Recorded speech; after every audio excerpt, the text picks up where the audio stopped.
All right, looks like we are moving.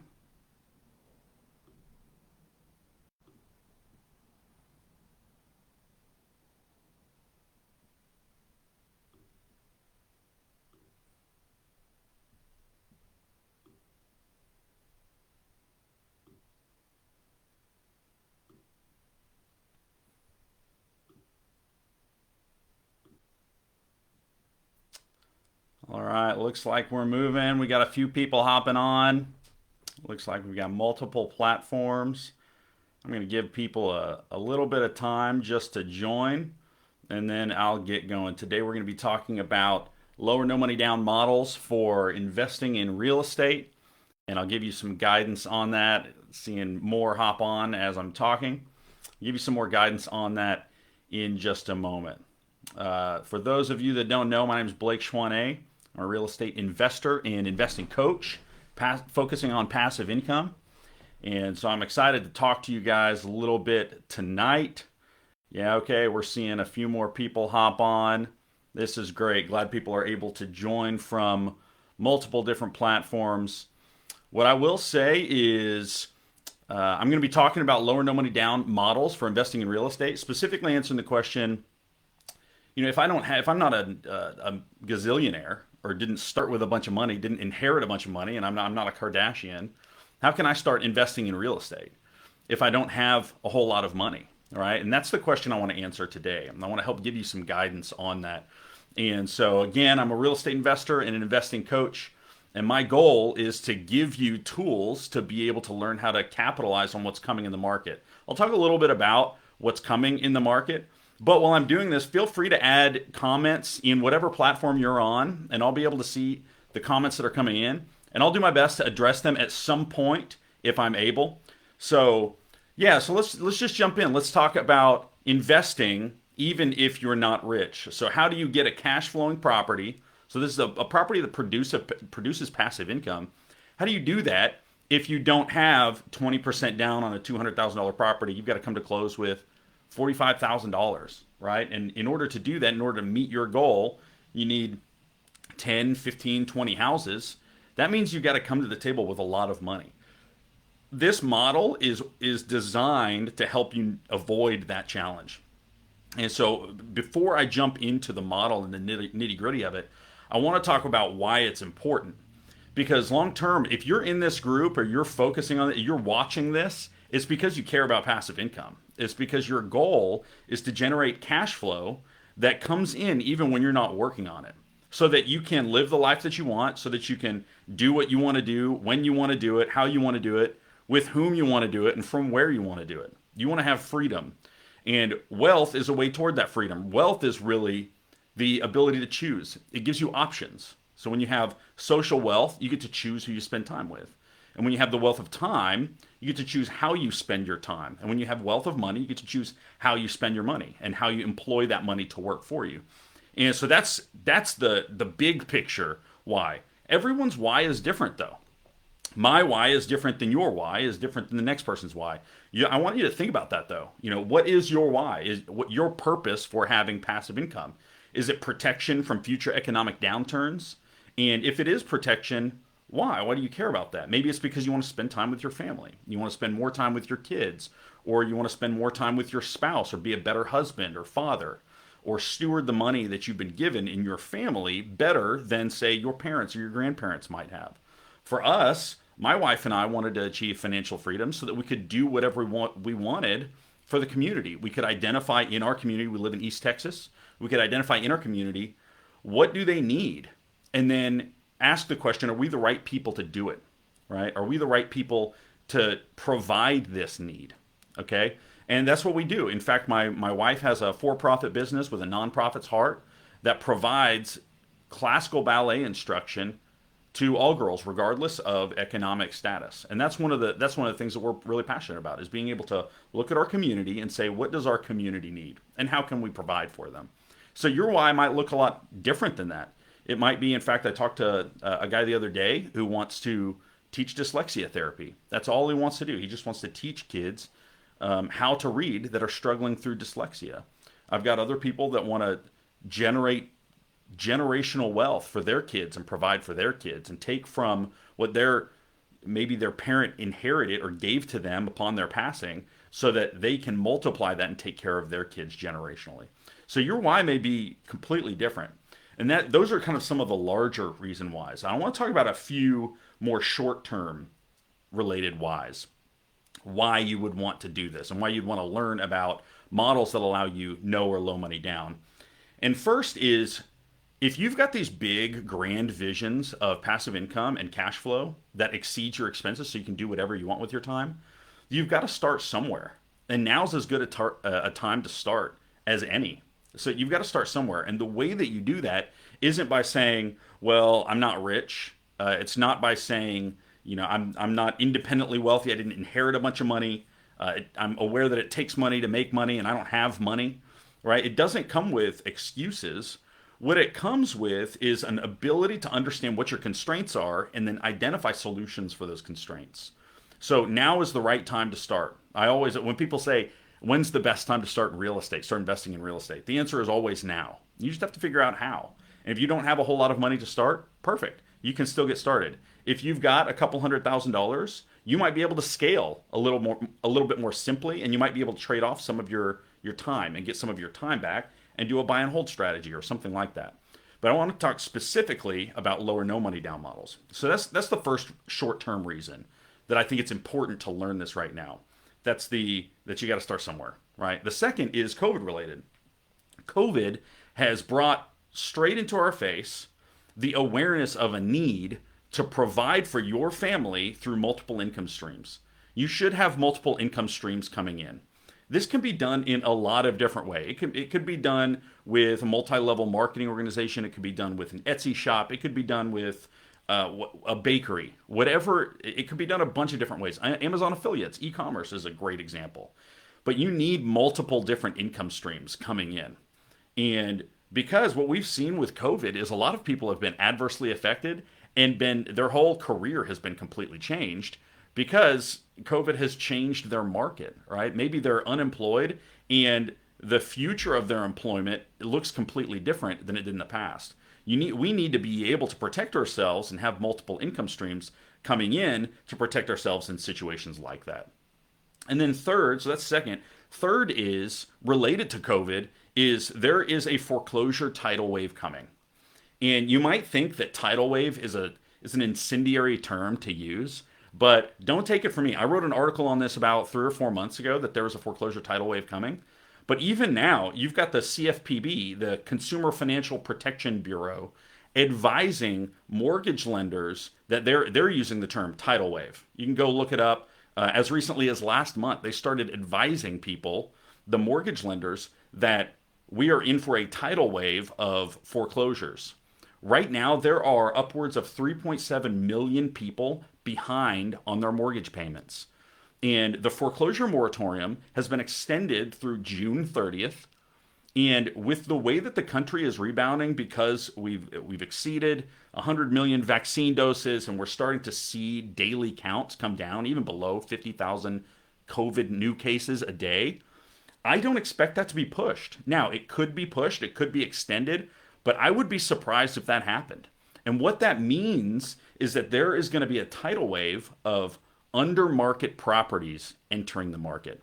Right? So right now and in the months previously, let's say up till really even October of last year, is difficult to find properties.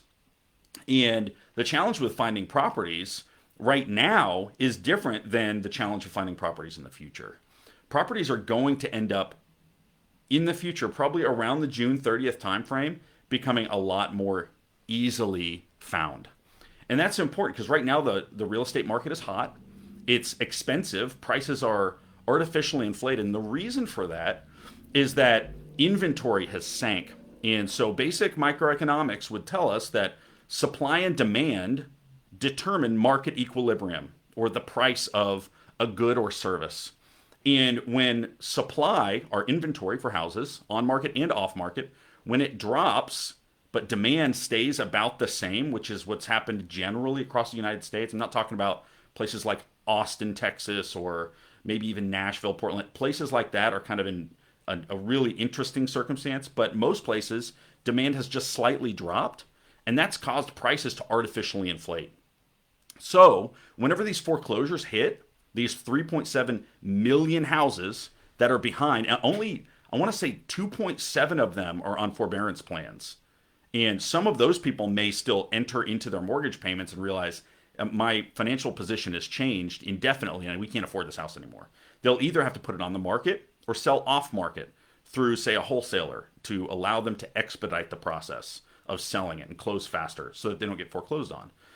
Those properties joining the market are going to cause prices to come down because supply will be increased. Demand will probably tick back up, but supply will be increased. And what I want to do, why I think it's important for us to talk about this today, is so that when that happens, you're prepared with the knowledge to be able to capitalize on it. Right? I was just talking to a gentleman named Rick a couple days ago about what happened in 08, 09. And while what we're experiencing now is fundamentally different, it's a different effect on the market than 08, 09, which was a systematic failure of the way that we offered notes and mortgages. What he said was the people with money that knew how to invest after 08, 09, when the housing prices plummeted, he said they were shopping around like they were in a candy store. And what I want for you is to be able to go take advantage of this situation and capture the opportunity. And that's why I do what I do. That's why I teach people, because I want to help people get to the point where they're completely financially free. They're able to build their own portfolio that produces cash flowing properties. Okay, so those are the near term things that I think are really important. And so with that, let's jump into talking about some of these lower no money down models, because there's multiple of them. There's my favorite one, which we're going to talk about. There's a thing called subject to financing. There's seller financing. There's a number of different ones, but my favorite model, in fact, I'll tell you the name later. Some of you might already know the name, but in my experience, the name of this model tends to convolute the understanding of the process if you're early on in this. So I'll explain to you my favorite model. Okay, and the goal here is to be able to get a house that cash flows with low or no money down. And I'll add a little caveat. Cash flowing real estate is a specific kind of real estate, and it is determined by the market. So there are places like, for example, I mentioned Austin, Texas. Used to be a cash flow market. Now it's not. It's not oriented for cash flow. So markets are either cash flow markets, appreciation markets, or neither. And so you've got to decide the way that you're going to invest. Okay, if you try and invest in a market that's not a cash flow market, it's going to present challenges for you.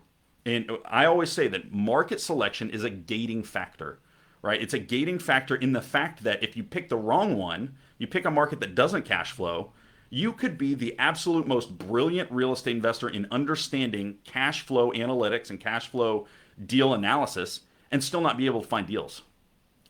Conversely, you could really have a pretty rudimental understanding, a simple understanding of real estate. And if you pick the right market, it's going to be very easy. An example I used to a friend earlier this week was, if you're going to look for baby clothes, if you're trying to find clothes for your child and you go to Home Depot, what are the chances that you're going to find baby clothes? Maybe you could find something. Maybe they've got like some tarps. They've probably got some workman's gloves, maybe some mini overalls or things like that. But you might be able to find something that works, but it's going to be much more difficult for you. As opposed to going to a place like Target or Babies R Us. You might not have, you don't even have to know what type of clothes you're looking for your kiddo, right? You just go in there and there's a bunch of them. That's the same thing with markets. Markets is the exact same thing.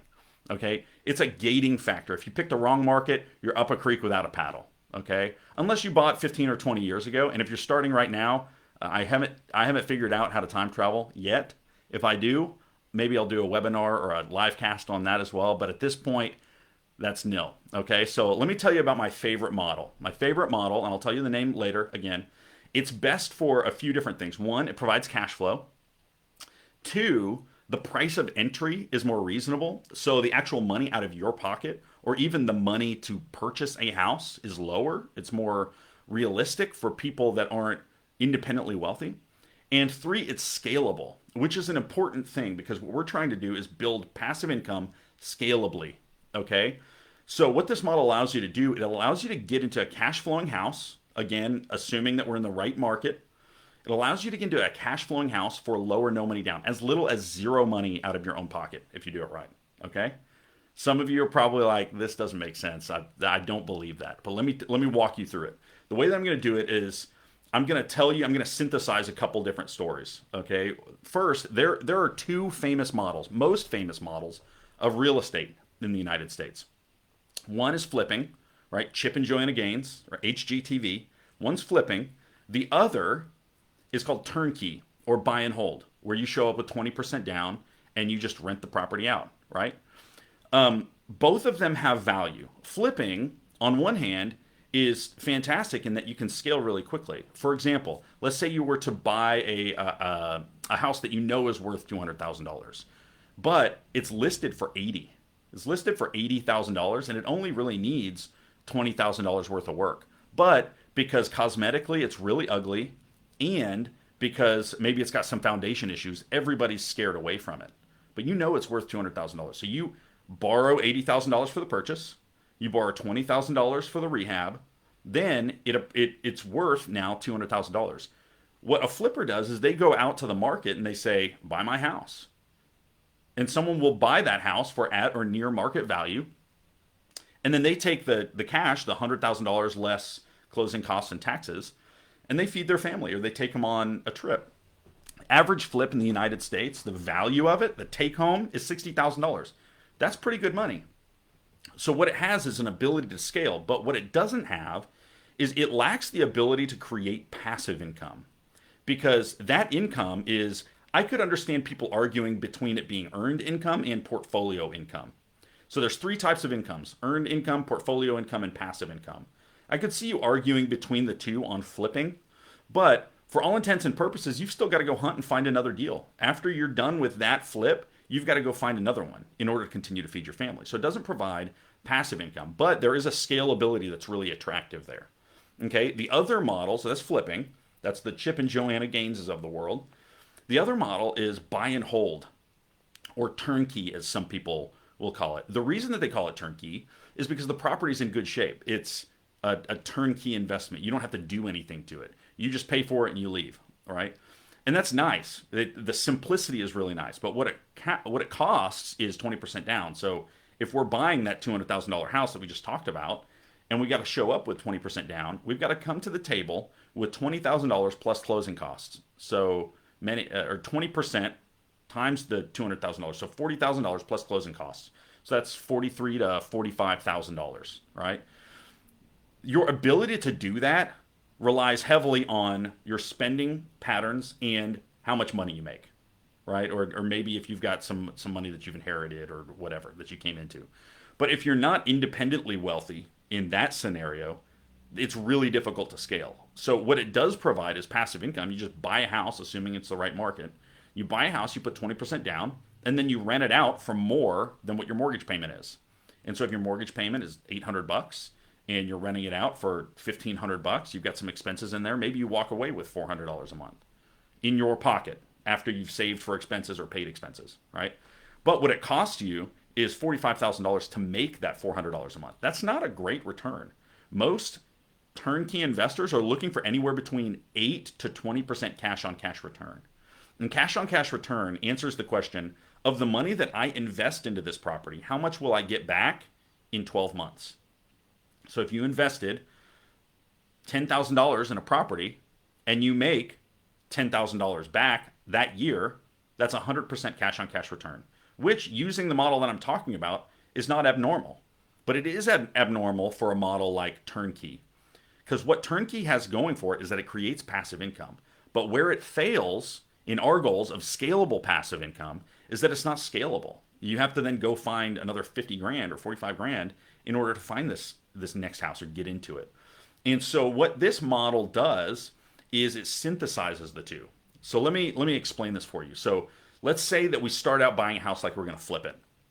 And let's say that this house is worth $100,000 if we know it's in good shape. If the house is in really good shape, it's worth $100,000. But it's on the market for $50,000, which is fantastic. Maybe you found it through a wholesaler, someone posted on Craigslist, Facebook Marketplace, LoopNet, or whatever. You found this property at $50,000, and you know it's only going to take $20,000 to fix up, right? That means that you're all in at $70,000, and you've got a $100,000 house, right? So you own $30,000 of it. It's now that's in equity in the house. It's not as liquid as your savings account or your say your checking account, but it is your money, and there are ways to access it. One of the ways is like a flipper would do is to sell the property. Another way to access the equity in your house would be a home equity line of credit. But there are multiple ways to access that money. So imagine that we bought that house, and let's say we did what a flipper did. We don't have $70,000 to begin with. So we take that $50,000 purchase price and the $20,000 rehab, and we borrow it from a private lender. Now, some of you might be saying, well, borrowing it from a private lender, that's hard. Private lending is what I consider the secret sauce of investing. You've got to find someone to loan you the money. The nice part about probably all of the people listening right now, whatever platform you're on, is that you are probably living in the United States. And the luxury that we have as United States citizens is that our economy makes up almost a quarter of economic activity globally. So almost 25% of global GDP or gross domestic product is created in the United States, which means there is a lot of money in the United States. We live in the wealthiest generation in the history of the world. So there is money out there. You just have to go find it. You've got to go find where that money is. And I'm telling you, you can do it. It is findable. I funded my very first property. I had no examples of having invested in real estate. I funded my very first property with private money. 100% of the rehab, 100% of the purchase price. That's very doable. Okay? So don't give me any excuses on that front. You can do it. You just got to put in the hustle to do it. Okay? So let's say that you take that $70,000 that's loaned to you from somebody, from some private lender or a hard money lender, maybe. That $70,000 gets you into the house. So you now buy the house and you fix it up. You have a contractor do that work because your goal is passive income. You've still got your 9 to 5 if you're still in a W-2 or a 1099, and you have somebody else fix that property up. At the end of that, it's worth $100,000, but you're only $70,000 in, right? So you own that $30,000. What a flipper would do is they would go to the market, they'd put it on the MLS, and they would sell it. All right, so they would sell it. They would walk away with $30,000, right? So you've got the $50,000 purchase price, the $20,000 rehab, and then the $30,000 between that and what the sale price is, right? So they'd have some costs. They've got capital gains to deal with for taxes, and then they've got some listing fees, closing costs. So let's say they walk away with $25,000. That's a pretty good deal, right? What this model says is instead of selling that property, we want to use that equity in the house. So we're going to use that equity in the house. So you're going to go to a bank, a lender, a mortgage lender, and you're going to say, hey, I want to refinance my note. So you've got a note from somebody on a short-term loan, interest-only loan, on this property for $70,000. You're going to bring that note to the bank and say, I'd like to refinance this note.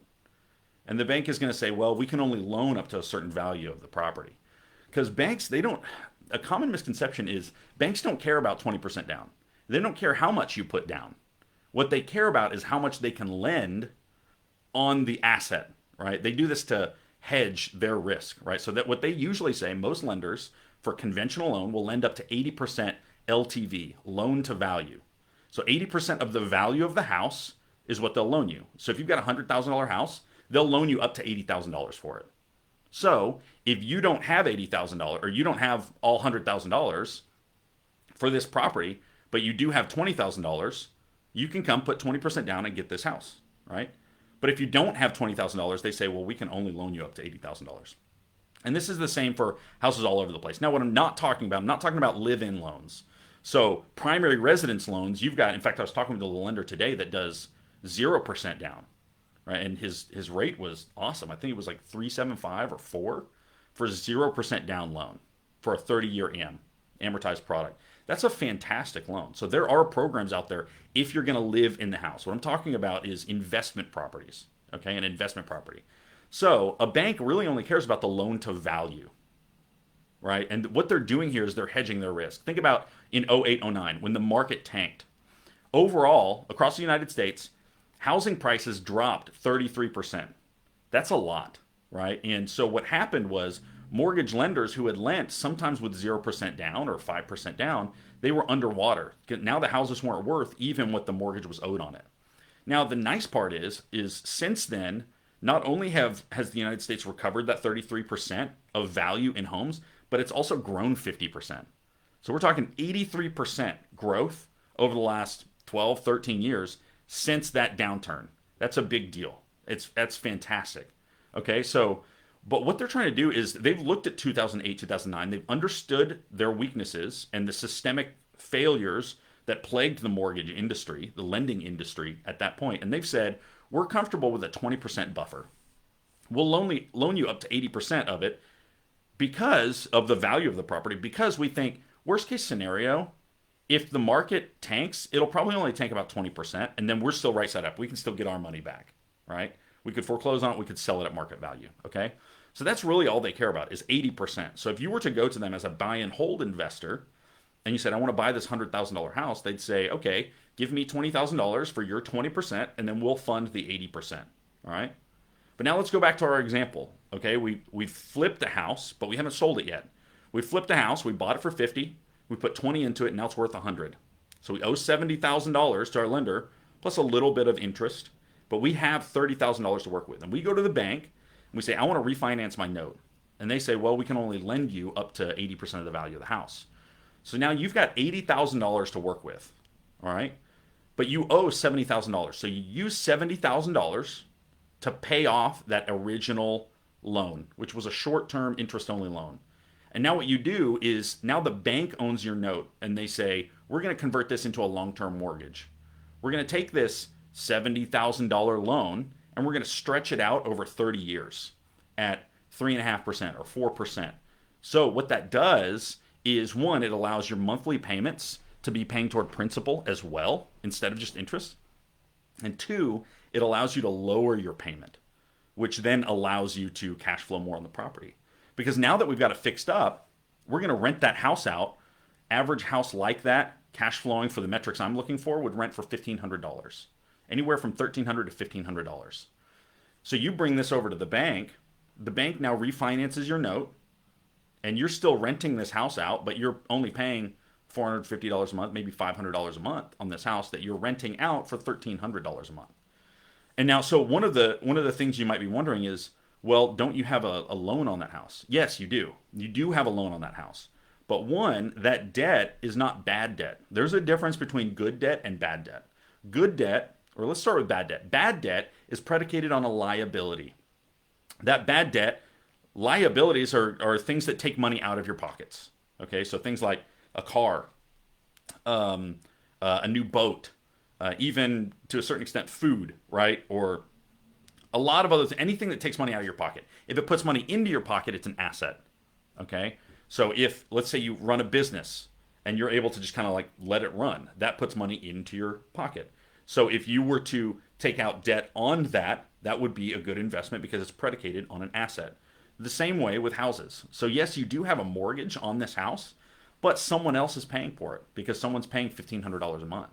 And every month you take a little bit of that and you set it away for things like vacancy and maintenance and capital expenses. So if your roof got a bunch of hail hit it, or your HVAC went out, or you had foundation issues, you saved for those capital expenses, right? You pay for a property manager so that you don't have to touch it. For my portfolio, once it's up and running, once it's good to go and my properties are successfully rehabbed and rented out, I don't look at my portfolio more than 30 minutes a month. That's all. That money just comes in. And so you take that property, that $70,000 note, you convert it into a mortgage. Now you've got that mortgage and you're probably paying $500 a month, while someone else pays down your equity and you take home about $400 a month. Bottom line, this is spending money. Okay, so $400 a month per property. Let's say you've just got 10 properties. That's $4,000 a month. And not only is it $4,000 a month, but it's $4,000 a month tax-free. Because, and we can talk about that another time, I'll do another session on that, but it's tax-free because of the way that the IRS views real estate and incentivizes people to invest in real estate. Because the GDP that I talked about previously, the gross domestic product, a measure of economic activity in a market, that GDP for the United States trails really closely to the real estate market. And so what the IRS wants to do is incentivize, what the federal government wants to do is incentivize people buying homes, first-time home buyers, for example. That's why there are programs for first-time home buyers, FHA loans or VA loans. The reason for that is because real estate is good for the economy. Okay?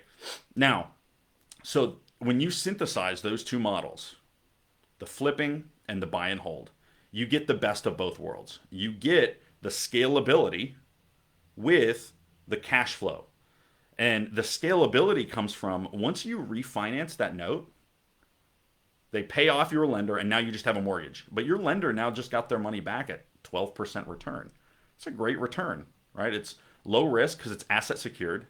They've got a lien on your property and high liquidity, and they got a moderately high interest rate on their money. So what they're going to do is turn back around to you and say, go find another property. Go find another property. I'll loan this money to you again. So you can recycle it.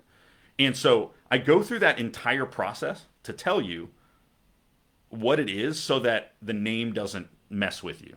So the name is the BRRRR model. The BRRRR model stands for buy, rehab, rent, refinance, and repeat. Okay, so the entire process I just explained is the BRRRR model. I've had some people say, well, is it because it only works in cold environments, because it's cold, and people say BRRRR, and that's not the case. The BRRRR, it's an acronym. It stands for buy, rehab, rent, refinance, and repeat. That's the process that you go through. And the repeat is recycling that money. It's recycling the money from your private lender into another property. And you're able to just continue to do this. So imagine a world where you could finish a rehab in 4 weeks, and then it takes 30 days to refinance. Let's expand that even 3 months. Let's say it takes 3 months per property. You refinance, you get your private money back to the lender, it's all rented out, and then you get another house. I think once you know how to do this, it's very reasonable to get a house every 3 months, which means you can get 4 houses a year. 4 houses by $400 bottom line per house is $1,600 a month, tax free. That's a lot of money. You continue to do that, and it scales to 5, 10, hundreds of thousands of dollars. You look at Grant Cardone, he's got thousands of units that just churn off money every single month. And that's a significant deal. It's a huge deal because not only can it scale, but it provides passive income. And that allows you to do what we were talking about earlier, your why, right? Your reason for doing this, whether you want to spend more time with your kids or you want to travel more. My wife and I are talking right now. We love the small town that we live in East Texas, Tyler, Texas. But I want to go spend a month in Europe. I want to go hop around to a bunch of different places. And so I've convinced her on 2 weeks, but I want to do a month. And that's because that sounds awesome. And it sounds great to be immersed in those cultures. And I can still coach people from all over the place. Right? I want you guys to have that freedom as well. I want you to have the passive income coming in the way that you want it to. And so it's a fantastic model. It's my favorite model. It's scalable. It's perfect for people that are just starting and don't have money just piled up. Okay? Now, if you've got a bunch of money sitting around, there may be a better model for you. There's no one model that is perfect for everybody or that is right, that everybody should use. Everybody's situation is a little bit different. But the BRRRR model is a great place to start. If you find yourself in that camp where you lean toward, well, I don't have a bunch of money. I'm not sitting on a pile of money. Some people even get their first investment property using the BRRRR method before they paid off their student loans or before they own their own home. And that's fine. It can be a really good decision depending on your circumstance. So if it would be helpful for us to talk about that, feel free to message me. I'm happy to give you some advice and direction, especially once I know your goals a little bit better. But what I want for you to be able to do is using this knowledge what I want you to be able to do is know what's coming in the market. This whole foreclosure situation, the tidal wave of foreclosures is coming. What I want you to be able to do is capitalize on that so that you can be the kid in the candy store going and shopping. And when you look back, you can say, COVID, it had a lot of adverse effects on people in the market, but that year was when I started. And when I started this, okay, that's what I want for you. And so I want you to get to the point where, for me, I was able to retire at 32. I built a multi-million-dollar portfolio in 18 months using this model. It's doable. I didn't come from money, so it's doable. Don't give yourself any excuses to jump out of the way and say, that's not for me, that's just for other people. Okay, I hope this has been helpful. I hope it's inspired you and encouraged you to keep moving. I look forward to talking to you guys next week when we do another session like this. If you're interested in hearing about something specific or you want to learn about something specific, I'm happy to put together content. I love talking about this stuff. So feel free to comment or send me a message, or I may even put up a poll at some point for you guys to let me know what would be most beneficial for you. All right, I hope this helps. Talk to you soon.